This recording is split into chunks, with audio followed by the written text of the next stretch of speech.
Now, when I was a young lad, we just about knew everyone in the street. And if I think about it, I grew up in a little suburb called Mount Colah, which is just north of Hornsby.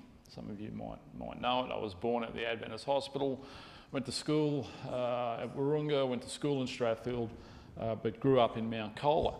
And directly opposite me, Mount Colah's in a bit of a bush area.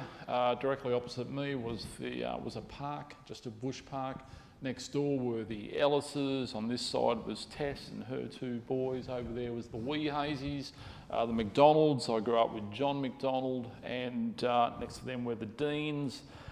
And down on the corner were the Duns, and there were the Dolans. And we knew just about everyone in the street.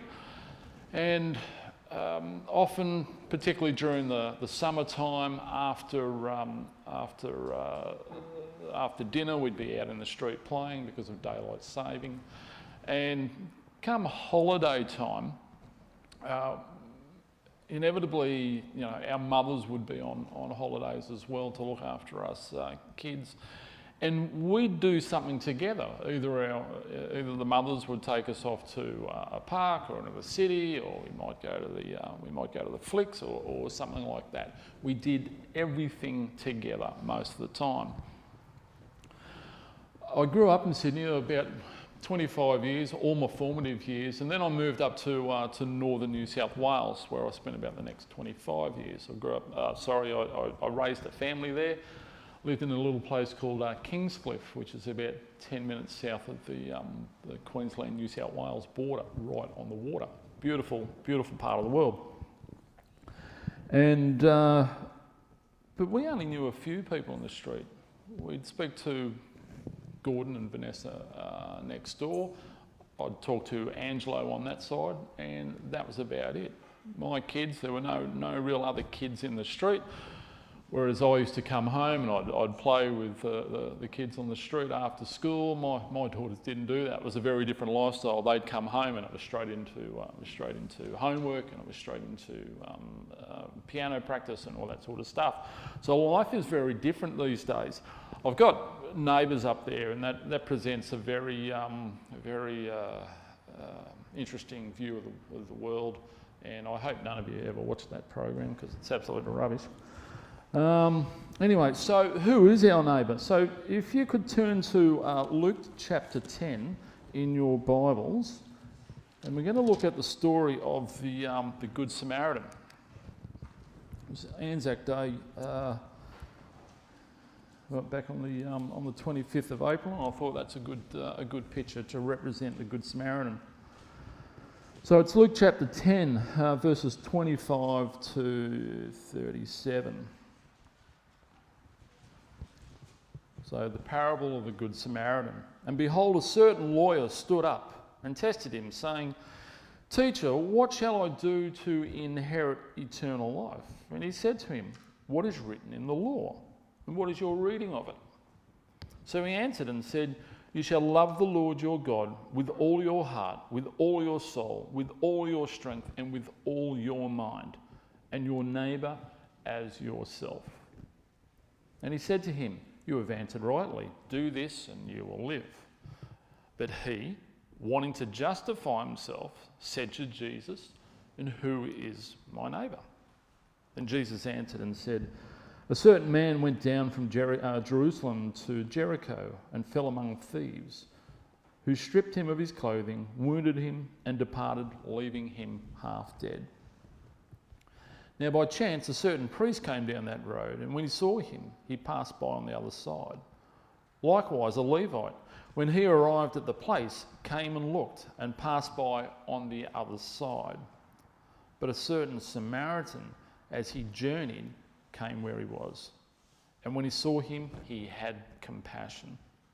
So he went to him and bandaged his wounds, pouring on oil and wine, and he set him on his own animal, brought him to an inn, and took care of him.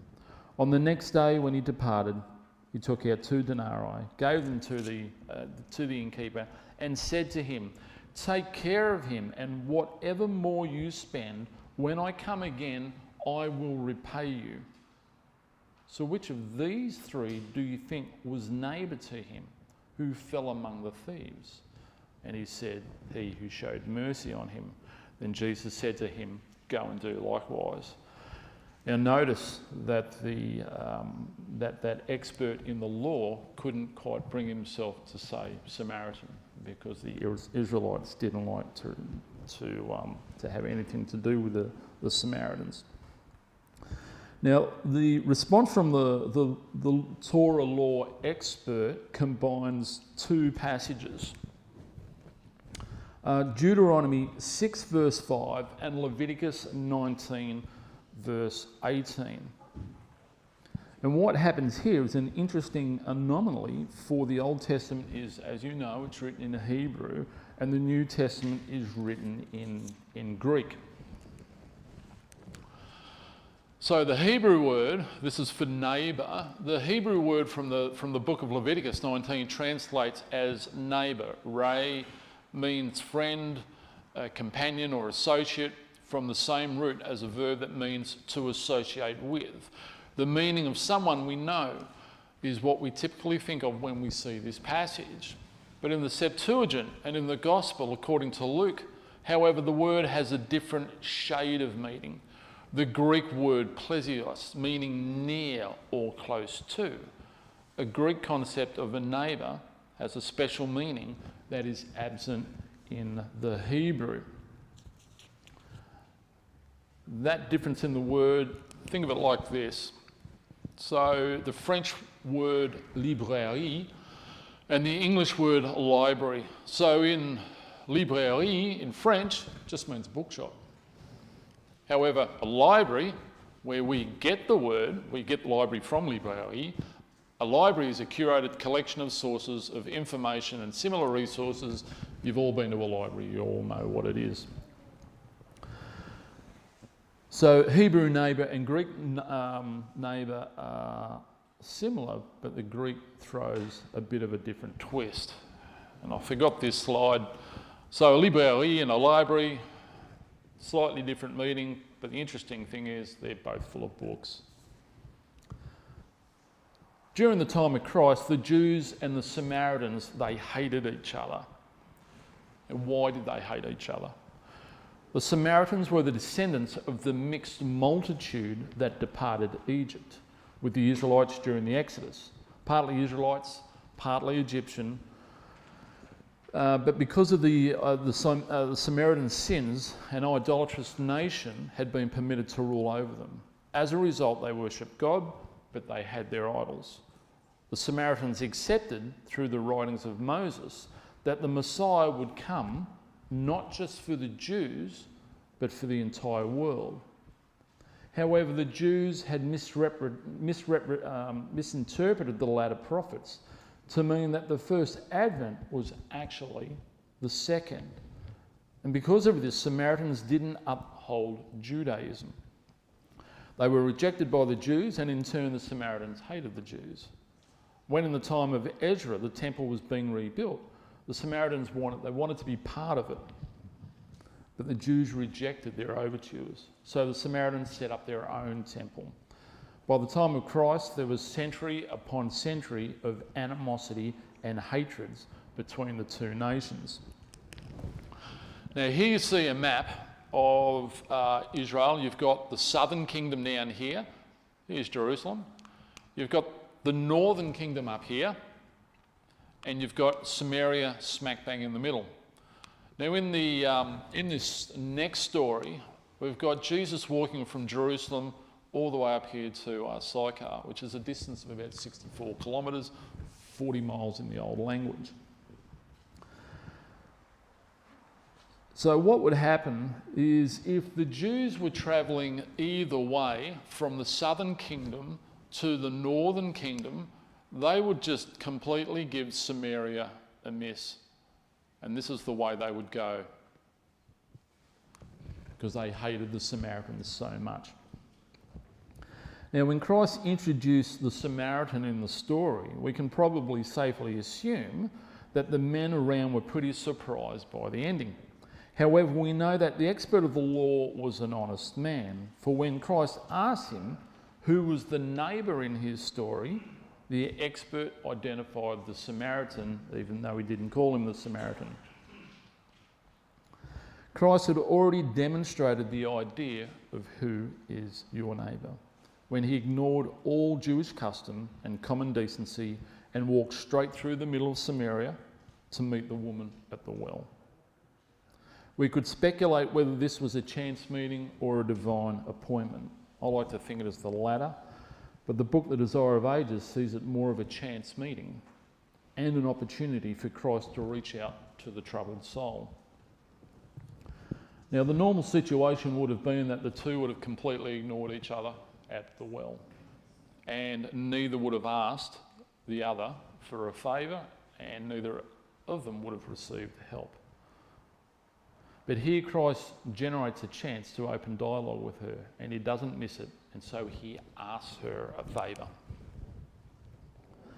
He who made the heavens and the earth and the springs of water and all that is in them is dependent on a stranger for a simple drink of water. Christ could have produced his own cup, but the moment he did that, he would have failed on his mission to earth. Trust breeding trust, he asks a favour.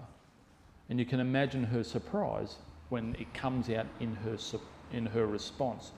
How is it you, a Jew, ask a drink of me, a Samaritan woman? And his response is this: if you knew the gift of God and who it is that says to you, give me a drink, you would have asked him and he would have given you living water. In other words, you wonder that I asked from you such a small favour as a drink of water. But if you asked me, I would have given you a drink of water of everlasting life. Not that he wouldn't have, because we know that he did. But he's saying all you have to do is ask that thing and I'll give it to you. And that offer is open to us all. Christ's conversation is on eternal things. She's still thinking of the mortal. However, there's that womanly intuition that's coming out there. We know the disciples still didn't have their aha moment until Pentecost, when they really realised what it was all about.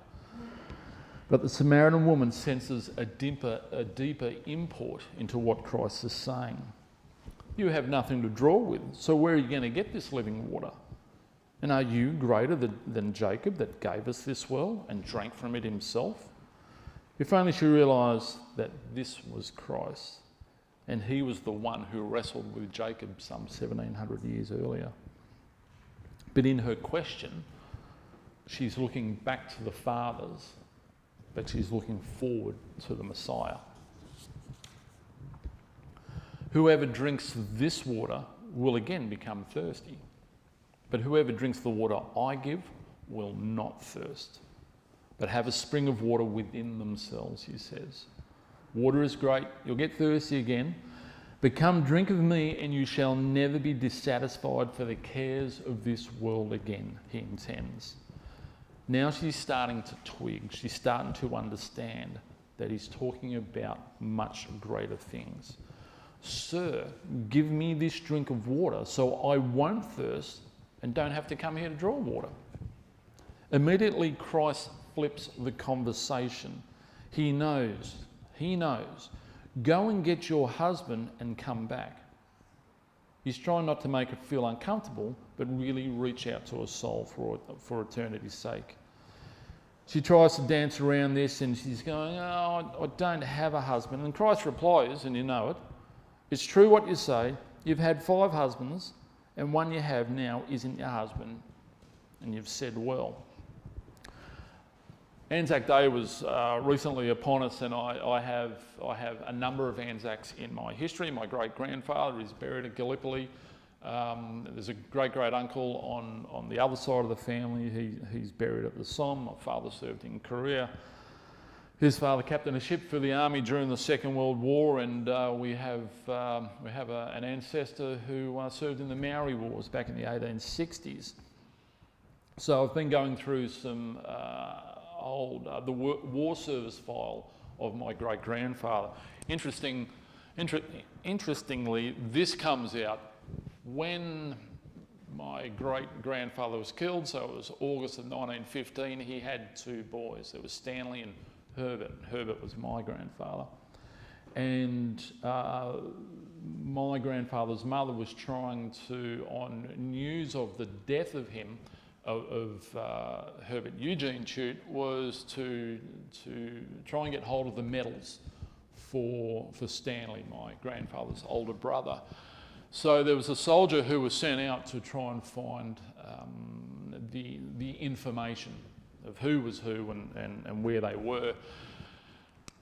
And here it says, I next interviewed Mrs. Brown at Aliceville, West Botany Road, Arncliffe, and she stated that this deceased soldier's wife, her daughter, lived in a domestic, on a domestic basis with a man named Wilkins.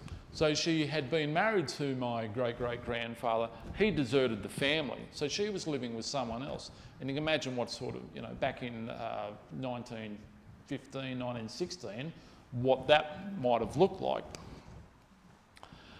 And whilst her husband was on active service, and when she was notified of his death, she married Wilkins and cited the marriage certificate. She has since deserted Wilkins and is now living on a domestic basis with a man named Wallace at North Sydney. Mrs. Brown is desirous of obtaining the war medals. So even with my old family, my family, similar situation to the Samaritan woman here. She's now beginning to trouble. Who is this guy who is talking to her? Right at this very moment, her life is like an open book, just like the Bible here. And he's flipping through the pages of her life. And she can't hide a thing. Everything is on the table now. The future judgment is staring her right in the face. She still tries to escape the soul-piercing gaze from Christ.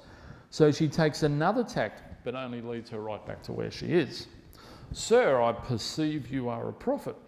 2,000 years later, to us that's quite obvious, but not to her, but she's sensing something really important's going on. And where's he getting this information?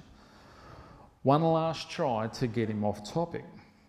So she leads to a point of religious controversy and raises the matter of the Jewish temple and what's left of the Samaritan temple, which has largely been destroyed and is now just an altar. He permits this, but he clears up the matter with her. The Samaritan worship had become confused with idolatry, but the special truths had been committed to the Jewish nation through the Holy Scriptures. Christ says to her, believe me, the time is coming when you will neither worship the Father here or at Jerusalem. You don't know what you worship, for salvation is of the Jews. The time is coming, and it's here now, when the true worshippers will worship the Father in spirit and in truth. For God is looking for those who do. God is a spirit, and those who worship him must worship him in spirit and in truth. And that's just as potent and important what he said there today as it was back then. Whilst the Jews had the truth, they'd lost sight of it, and their religion had boiled down to tradition, customs, and formalities. And how is this any different to today? And let's not look at other people, but let's look at our own lives. Why do we come to church? Do we come here just to see our friends? Do we come here just because it's a custom? Or do we come here to worship God? I remember an old friend of mine, a fellow of mine by the name of Stephen. He grew up in the Adventist church. Sadly, he's no longer in the church. I went to Sydney Adventist High, he went to Brisbane Adventist High, and he ended up going to college, and his life became a bit of a mess, and it was largely dependent on alcohol. But Steve had a view of the Adventist church that it was a church that was largely driven by guilt. One where the way he saw it was, you could be right with God, but the moment that you did something wrong, you were now out of his favour. Once you confess your sin, you were back in, and there was this fear and there's this guilt that you were never doing the right thing. But God wants us to worship him out of conviction, out of love, in spirit and in truth. The Samaritan woman now starts to feel hope. Christ hasn't condemned her in any way. He has created a desire in her of hope and trust and need, and he comes across to her as someone who desires her good. She's becoming convicted of his character. Could this be he, the desire of the ages, the one whom we are all looking for? Sir, I know that the Messiah, the Christ, is coming, and when he does come, he will tell us all things. And wouldn't you just love to have seen the look in her eye when the Saviour says to her, the one that speaks to you right now, that's me. That short encounter was all it took to make a missionary out of this woman. And in fact, she became the first Christian missionary.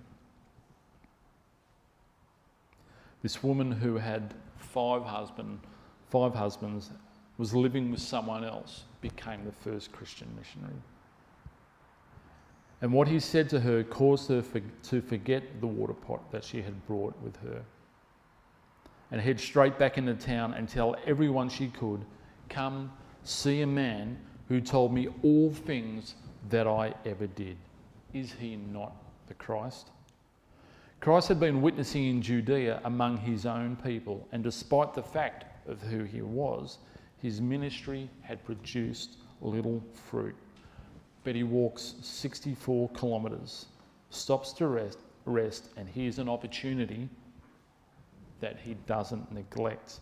And in the book, The Desire of Ages, and I encourage you all to read the chapter, Sister White tells us that Christ reasoned more with this woman than he did with kings, counsellors, and high priests.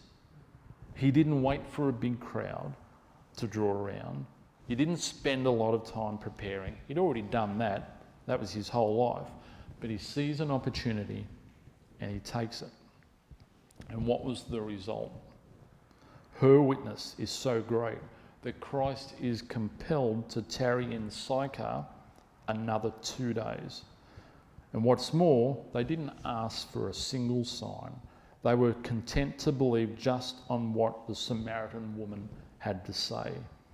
They plied him with questions and eagerly received the answers to questions that had perplexed them all their lives.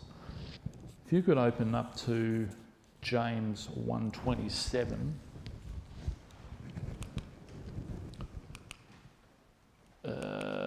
Hang on. Where am I? I'm way ahead of myself at the moment for some reason. Here we go. So who is our neighbour?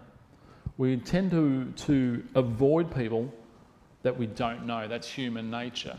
And just like in the map back there of ancient Israel and Samaria, Samaria was a neighbouring nation, and it was right smack bang in the middle. What would the Jews do? They'd completely give the place a miss. And going back to what the Hebrew says about neighbour and what the Greek says about neighbour, the Hebrews should have been, or the Israelites, the Jews should have been a lot more of a neighbour to the Samaritans. It's human nature to ignore people, to ignore people that are different to us and who they're outside of our comfort zone. However, we don't need our nature, we need Christ's nature. Christ is our example on how things are done.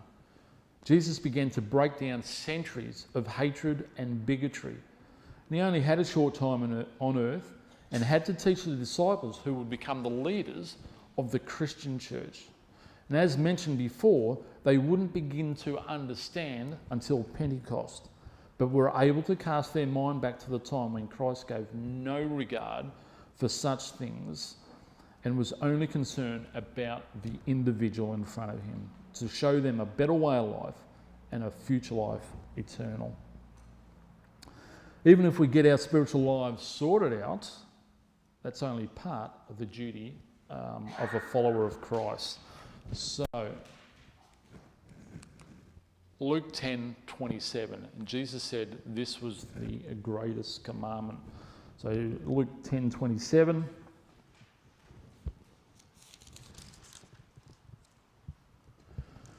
You shall love the Lord your God with all your heart, with all your soul, with all your strength, and with all your mind. And the next bit, and your neighbour as yourself. To which Christ adds, if you can look at Matthew 5:44 and 45.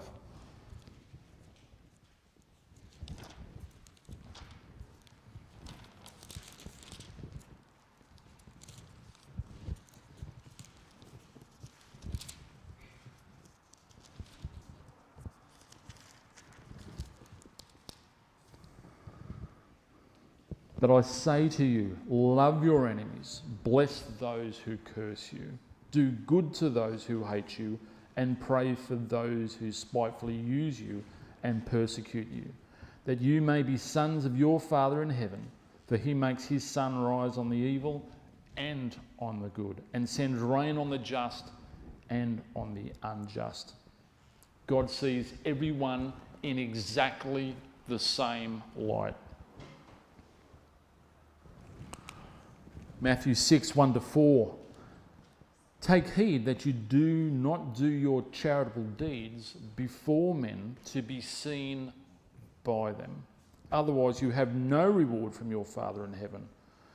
Therefore, when you do a charitable deed, do not sound a trumpet before you, as the hypocrites do in the synagogues and in the streets, that they may have glory from men. And surely I say to you, they have their reward. But when you do a charitable deed, do not let your left hand know what your right hand is doing, that your charitable deed may be in secret, and your Father who sees in secret will himself reward you openly. So everyone is our neighbour. We have a spiritual life that we need to sort out, but we also have a responsibility to our neighbours. It's not a choice that we have as Christians, it's a responsibility. So James 1:27, now I can get to it. It's one I use a lot for work. And I like what James has to say. Pure and undefiled religion before God and the Father is this: to visit orphans and widows in their trouble, and to keep oneself unspotted from the world. So look how James puts it. You look after others first, and then you look after yourself. That's the emphasis he's placing on it. To visit orphans and widows in their trouble, and to keep oneself unspotted from the world. And according to James, that is pure and undefiled religion. James 2:14-24.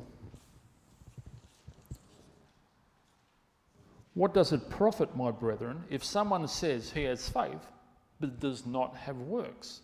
Can faith save him?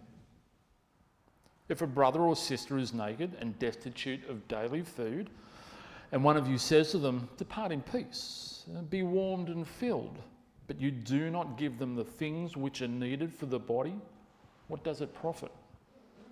Thus also faith by itself, if it does not have works, is dead. But someone will say, you have faith, and I have works. Show me your faith without your works, and I will show you my faith by my works. You believe that there is one God. You do well. Even the demons believe and tremble.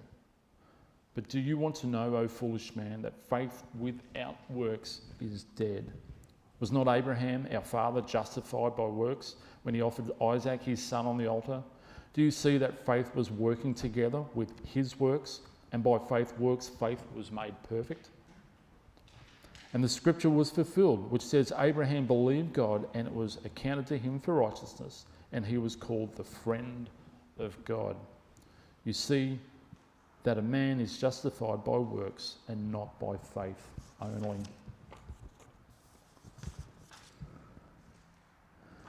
All right.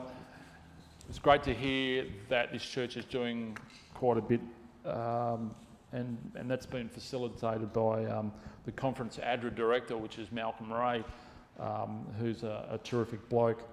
So what I do is I look after all the op shops around the country, and we have about 28 of them, from Mareeba in far north Queensland to Glenorchy, which is in Hobart in Tasmania, and all the way over to Busselton and Bindoon in Western Australia.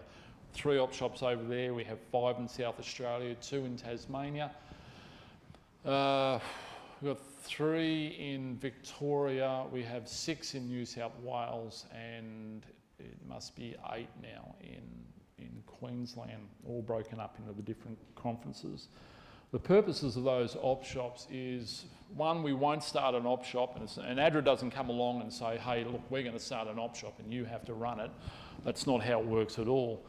An op shop is about what a church wants to do. What does a church want to do in the community? And how are you going to fund that? Well, there are a variety of different ways to do it. Running an op shop is just one of them. It's no small feat. It is a business like any other business. The only difference between our op shop and the fish and chip shop next door is that no wages are paid, but the emphasis is still the same. You need to run a business, you need to generate money, you need to pay your bills, and then there's a surplus on top of that. And with the surplus, that church can then run programs in the community. And there's a whole bunch of different programs that you can run. So you've got a food program that you're going to run here. You may want to feed kids at the local primary school or high school who aren't getting breakfast at home or aren't getting the right clothes. I'll talk to you a little about Bathurst and what happened there, and then I'm going to ask Grace to come up and tell you about what she does. In Bathurst, there's a pastor there, Ray Palatua, and you've got Bathurst and you've got Cowra. And there's a little Adventist church about smack bang halfway in the middle. It has 5 people. And it realised that it needed to do something in the community. It needed to be a neighbour. It's only a little town called Mandurama, and there's a little town right beside it as well. So these 5 people went and invited everyone from those 2 towns to a bonfire. They got 50 people. Out of about 300, that's not too bad. That's 1 in 6 people. As a result of that bonfire, they're now running food programs out of the Bathurst church and out of the Cowra church. They're running a prison ministry at the Bathurst jail. They're running a basketball program for kids on a Saturday night. It's either 1 or 2 nights a month for the local kids, not the Adventist kids. The Adventist kids can go along, but for the local kids in Bathurst, because there's just not much to do out there on a Saturday night. There's an amazing story of a lady who lives out at Sofala. So if you've got Bathurst, Sofala is an old gold mining town to the northwest, about 45 kilometres away, who was living on 1 frozen pizza a week. Her major decision each day was when to eat that slice. So she's now receiving a food parcel. And it all started from this one little church that decided that it needed to be a neighbour to its community. There's amazing stories that are coming from Gatton in Queensland. Gatton is about halfway between Brisbane and Toowoomba. I could go on, but I want Grace Kopachanu to come and speak to you about what she does at Blacktown. Come up, Grace.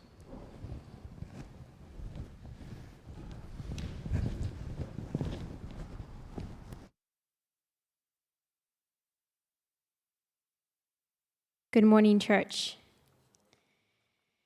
It is a privilege to be here, and thank you, Gordon, for inviting me along to share with you a little bit about the ADRA Blacktown Centre. And but before I get into that and obviously tell you about one of the local projects that you have here near you, an ADRA project, I'm going to tell you a quick story about me. So when I was 8, my brother decided it was time that he was going to teach me how to play chess. Now, being 8, I figured that I am nearing the epitome of human intelligence, which I knew happens at the age of 10. So I decided I'm going to give it a go. So all was going well. The games were rolling and I was giving it my best. But as we were setting up a new game, about halfway through, my brother leans over and yoink, yoink, yoink, takes all my chess pieces off the board, leaving behind just the queen piece. You see, he'd realized that I was only playing with the queen piece. And for any of you who know how to play chess, you would probably understand why. You see, the queen piece has more flexibility, while the others are just complicated. They've got all these rules. So when my brother took all the pieces off my chessboard, I, probably was something like, "Hey, what are you doing? That's mine." I probably didn't sound that bad, but it was then that I believe I learned one of the most, important lessons for my Christian walk as well. It's needless to say, my chess career was over, but I learned something about just the way we interact with people and how sometimes we can treat them a little bit like pieces on a chessboard. Oops, too far. And sometimes we can look at them as maybe similar to what Gordon was saying, the Samaritans, something that is just some people we want to avoid. And then there's people that we want to connect with more, that are easier to work with and navigate with. So I want to share with you some stories about some similar people that I've come across at ADRA Blacktown, where I work and have been working there for about 8 years. So got plenty of stories, but I'll just share a few today. So this is Joanne. When she came in on the day that I took this photo, you can probably see that she has some bruises on her body. She rushed into the center just not knowing where to turn. She was crying and she was just sharing what had happened. Sadly, her partner had gotten abusive and had beaten her up pretty badly. But what she seemed to be concerned about was she kept holding her arm up and she kept saying, nursing it, saying, "I hope it's not broken. I hope it's not broken again." You see, about a year prior, her partner had got into a fight with her. He was in a drunken state, had been beating her up again, and this fight happened to be on the street outside, and just outside their place, and he pushed her over, and she landed on the ground, but she landed on the curb with her arm on the curb, and he jumped on it and snapped it. You see, Joanne doesn't know how to deal with her relationship, with the abuse that happens in her relationship, but instead of maybe running to a doctor, which is what most people would do, whenever she is abused, whenever she's going through a hard time, she runs to ADRA, or ADRA Blacktown. And the reason she does that is because, I believe it's because she needs a little bit of that support, someone to just hold her hand and tell her she doesn't deserve the abuse. Tell her she has worth. Tell her her value, so that she can go on and then deal with her situation in a better way. And what a privilege to be part of that for her, to be that kind of a neighbor for her. Now let me tell you another story, another quick one. This one is about Sam. So Sam comes to ADRA Blacktown very often. In fact, there's a picture of him up there. If you can maybe make it out. He's just lying down on the stairways up to our office at ADRA Blacktown. And we often find him there asleep in the mornings. He's homeless. And in the mornings, he likes coming there because it's a little warmer, and he's often usually also waiting for us to open up so we can feed him a bit of breakfast. And one particular morning, he rushed into the center and said, "Guys, I got to tell you something. I just had this cool dream, and I had to come in here and share it with my friends." What a privilege to be called the friend, or be called the friends of a person who's going through such a tough life journey. I remember that day when he sat down after he shared his dream. He took off his backpack, one he wears everywhere. And for the first time, I actually noticed these two dark blue stripes where his backpack usually sits. Makes you wonder, what is it like to be homeless? What must it be like to have the sun fade your shirt around your backpack? To live a life like that. But again, what a privilege that we have centres like the ADRA Blacktown Centre and so many others throughout Australia and throughout the world that can be there for people like this, to tell them that they have worth, that they are somebody's neighbour. Some months ago, many months ago, another gentleman walked into our centre. He was a young guy, young boy, maybe around early 20s. And I remember when he walked in, I am a counsellor by profession, and that's what I do at ADRA Blacktown. I'll share a bit about that later, but I could sense the depth of his depression just by looking at his face and his eyes. It was so thick. And he shared that morning he had tried to commit suicide again. You see, he somehow ended up in hospital because of someone must have picked up on it and took him to hospital, and he was discharged within 2 hours. And the reason was because he was on a bridging visa. He didn't have a Medicare, so he didn't qualify for the care. And he was told, you got to go. But it was suggested, try ADRA Blacktown. Earlier that month, or maybe a few months earlier, he had trusted the wrong immigration lawyer or agent to work through his visa, and the guy ran away with his money and left him worse off, left him on a bridging visa with no work rights.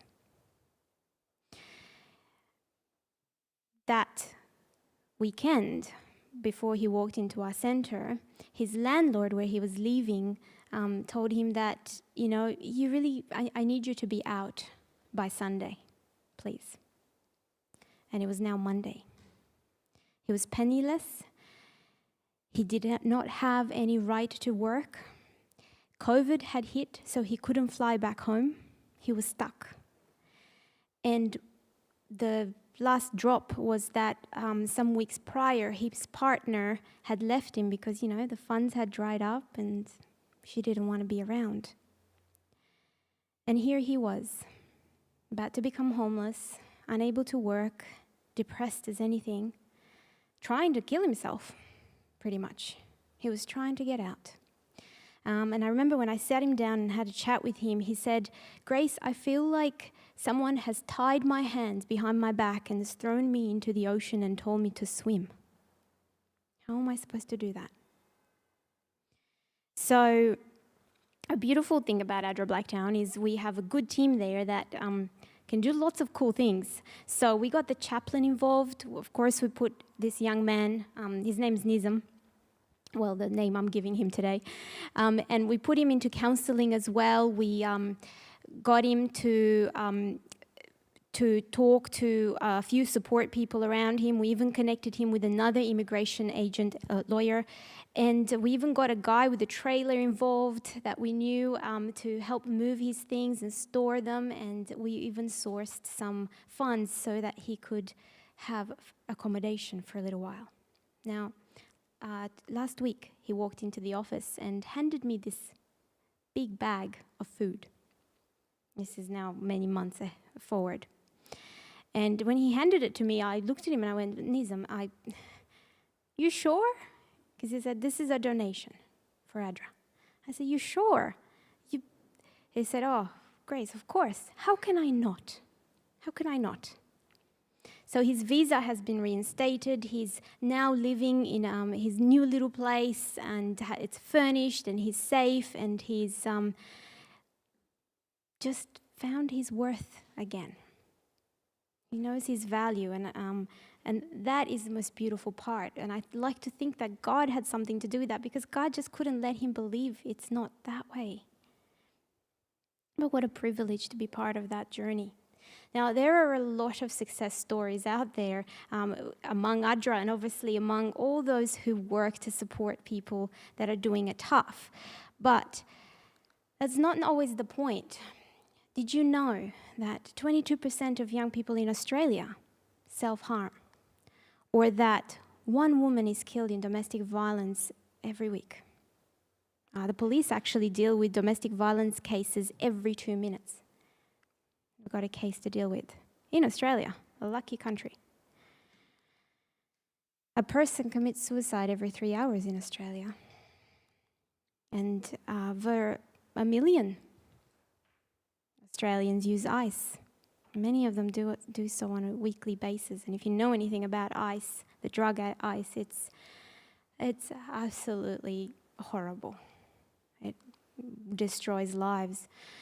On top of that, we've got about 10% of Australians who actually rely on food services like ADRA's to get through the week. 10%. And you've also got 1 in 200 people who are homeless every night in Australia. Those numbers are shocking, and it's interesting. Sometimes, I don't know about yourself, but growing up as an Adventist, I feel like I've been so sheltered, so, lived in a cotton ball. Don't know about these neighbours that I have. And I'm so inspired to hear that you guys are going to be involved this week with supporting people who are doing it tough. Your community has been devastated by the floods, and there are so many people out there that can really help, use the help of a neighbour like yourselves.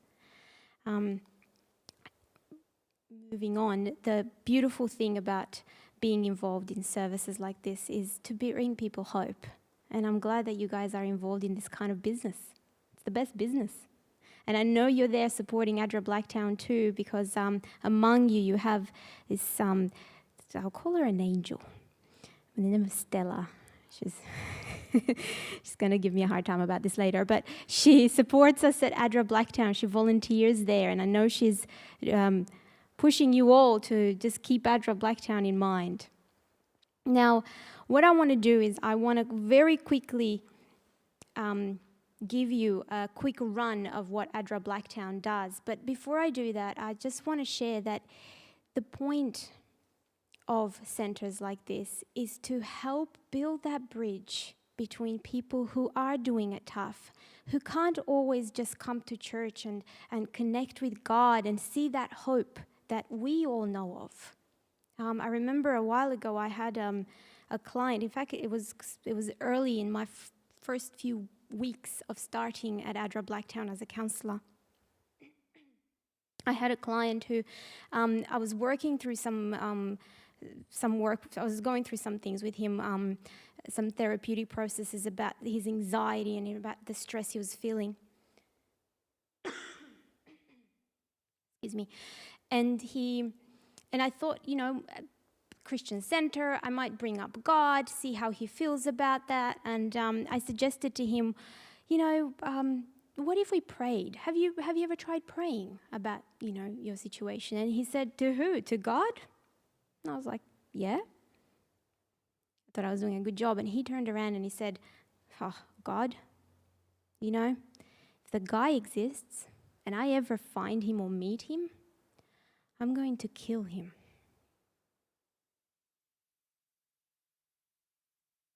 That was really hard to hear. But then he added, where was he when my daughter was getting raped? How do you answer that? With our great theology and, you know, got over 30 years of you know, sermons every Sabbath and then some. Couldn't answer that. But the point of centers and the point of Christians is to actually build that bridge between people who can't see God and can't see the love He has for people in different ways. And it's through being giving acts of humanity, the kind acts of humanity. So the three major ways that ADRA Blacktown does this is by offering free counselling, free food, and free housing or case management support to anyone in the community who needs it. And we've had a number of people that are coming from the Windsor community in the last few weeks, just wanting just our case manager to work with them on the fact that they have become homeless as a result of the floods. So it's definitely an active thing. But just building on that, we, that's not how I wanted that to come out, but we do a lot of work. So every year, for example, we give over 1,000 counselling sessions and over 3,000, actually way over 3,000 food parcels. If you don't believe me, ask Stella, because she's actually even in the picture there, making a food parcel. And we help hundreds of people yearly with housing or casework, just so that they don't become homeless if that's their situation. And when I say homeless, I'm talking about sometimes women that are escaping domestic violence who have 3 children behind them who just have nowhere to go. Some tough situations out there. But we do it all with 1.5 paid staff. All these hundreds, thousands of people that we help. And the reason we can do that with 1.5 paid staff is because we have over 30 volunteers there on a weekly basis that help us run the center. And then beyond that, we have you guys, the Adventist churches, and I know Windsor is definitely one of them, that support us in the background to help do this great work. So thank you. I have to say thank you. I don't often get the opportunity to come to the churches that support us and thank them in person, but thank you for being there for ADRA Blacktown and the people in that community. So why do we do this? Why do we deal and work with people that are similar to the pawns of a chessboard, that are just difficult to navigate, that are often angry, that are usually on drugs, and that smell because they've been homeless for a while, and they're just complicated? Why not avoid Samaria and just deal with the people that are comfortable and nice and easygoing?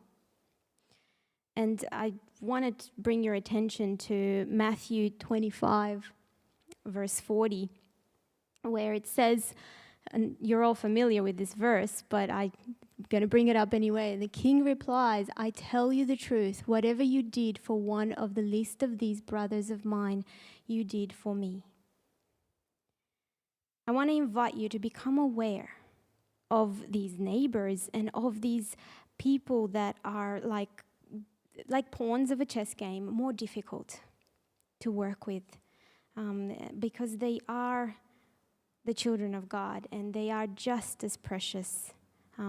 Gordon read a verse where he was explaining that God sees everybody the same. They're all his children, and we should too. And it is the most beautiful mission to help other people see their value. Thank you.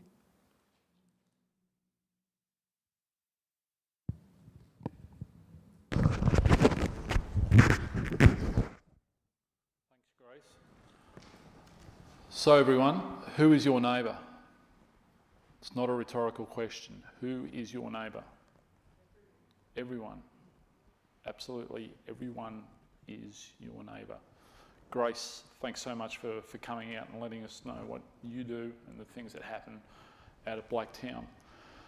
You can provide material support to ADRA Blacktown. You have your program here. We've got our first op shop started up in Sydney in a very long time out at Mount Druitt, and they're running a food program. Yes, you'll see that ADRA does appeals for overseas, but we've also got, as you've just heard, very real issues here in Australia. You can donate your time. You can lend your support to ADRA by donating through the ADRA website directly to Blacktown. You can tag your funds so they go directly there, so they don't go anywhere else. You can tag your funds wherever you want it to go. We do operate overseas. I work out of head office. Most of what we do is overseas, but I work here in Australia. Grace works here in Australia. We've got Melissa down there at Macquarie Fields. We've got Warwick Sawyer, who's the pastor out at Mount Druitt. There is plenty of work here to do for you to volunteer your time. And if you can't do that, able to support us through your finances. Grace has just gone through Matthew 25, 40. Well, let's read that whole passage.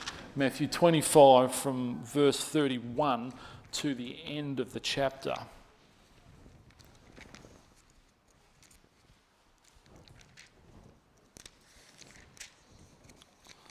I have a remnant study Bible, and mine's a New King James, and there's just a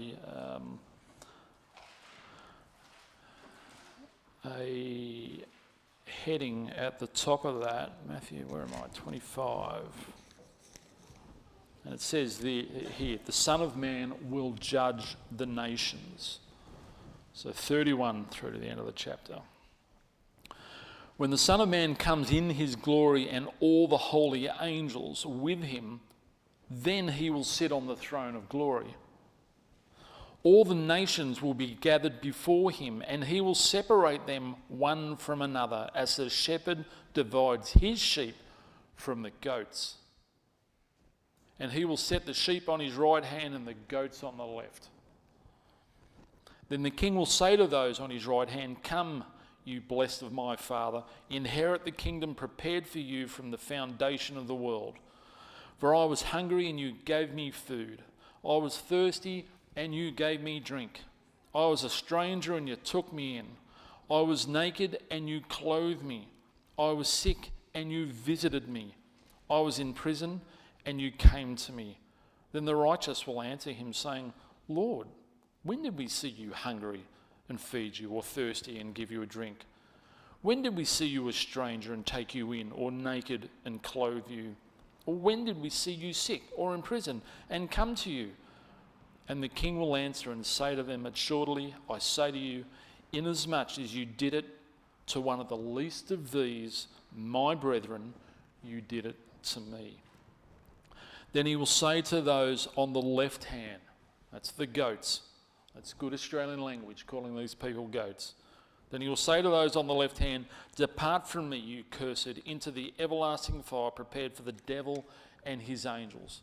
For I was hungry, and you gave me no food. I was thirsty, and you gave me no drink. I was a stranger, and you did not take me in. Naked, and you did not clothe me. Sick and in prison, and you did not visit me." Then they also will answer him, saying, "Lord, when did we see you hungry or thirsty or a stranger or naked or sick or in prison and did not minister to you?"